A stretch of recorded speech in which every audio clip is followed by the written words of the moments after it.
about how it is to live with a movable device. So I have a pacemaker that generates every beat of my heart. I'm really depending on it. This presentation is not going to be very easy for me to give to you. It's the first time presenting such a personal matter in front of a big audience, so I hope it will go well.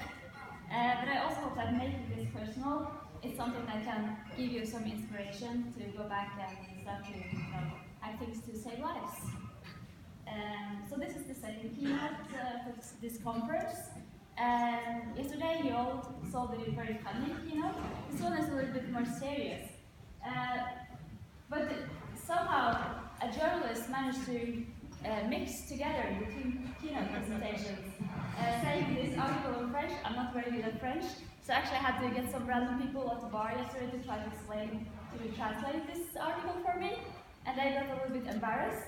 And that was because it says something that I'm going to talk about sex toys and how that is interfering with my cardiac implant. And that's not really what the topic is today, but that was a funny article. So totally wrong, and don't believe everything you read on the internet.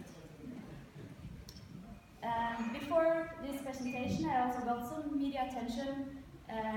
There was a journalist at Vice Motherboard that wrote an article about this talk, and his starting line was, "Sometimes hackers make the worst patients." And that's true. Patients that have this technical ability, like security researchers like I am, we tend to ask questions. And that's good, because that means we can make a difference, we can change things. And that's what the purpose of me going around and presenting on this thing. I'm not the first person who has done this. I want to give some kudos to other patients that also use their stories in similar ways. For instance, a woman called Karen Sadler. She's also defending, or she has a cardiac implant, and she is also very passionate about free open source software. And when she was going to have this surgery and get this implant, the doctor showed her this device because he had it lying in his drawer, just to reassure patients before they get the operation and make them have an idea of what's going to be implanted in the body. And she looked at it and she said, "Oh, that's cool. What does it run?" And the doctor was really surprised by this question. He had never thought about that there is software running on these things. And also that's the same experience that I had when I've been talking to medical healthcare professionals about me being a security researcher and worrying a little bit about different attack surfaces on this pacemaker that I have inside of me. They get really surprised because this is something I never ever had crossed their minds before. Also, I want to say a shout out to Jay Radcliffe, who also presented a very interesting talk a couple of years ago at DEFCON about hacking into his own insulin pump. And I really recommend that research if you want to look forward to the possibility of hacking these life-critical systems.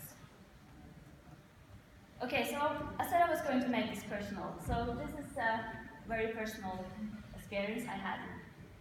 So these stairs, they almost killed me, I have to say. I don't know if you can read it very clearly here, but it says, there are 193 steps to climb, equal to a 15-story building. Those with luggage, pushchairs, or heart conditions, please use it. Obviously, I didn't see this sign, or I didn't know this sign. So 4 years ago, I got my pacemaker implant. 2 weeks after the surgery, or maybe 3 weeks after, it was not long after, I was going to a SANS course in London in December. And that was a course on ethical hacking and incident response, which was very, very good and a very fun course to take. But I was almost hadn't fully yet recovered from the operation, but the implant went well. So the story is that I suddenly passed out on the floor because my heart took a break. So you can only be conscious without a heartbeat for like 8 to 10 seconds. And my heart started to beat more irregularly. This was 4 years ago. I went to the doctors and I was monitored, and they figured out that my heart was not beating fast enough. but this could be solved by pacemaker. It was an easy operation. One after operation, I was back at work, and then the week after there, that again I went to London. And this is from one of the London Underground metro stations. And I was there with 3 of my colleagues, and there was a long queue to elevators, so we just started to walk up the stairs. And until that point, I hadn't been exercising or doing something that would sort of strain my pacemaker or make me have a very high pulse. But that happened, of course, when I started climbing the stairs. And when I was almost halfway through, it just hit me. And I felt like I couldn't go on because I was getting out of breath. I was really, really tired.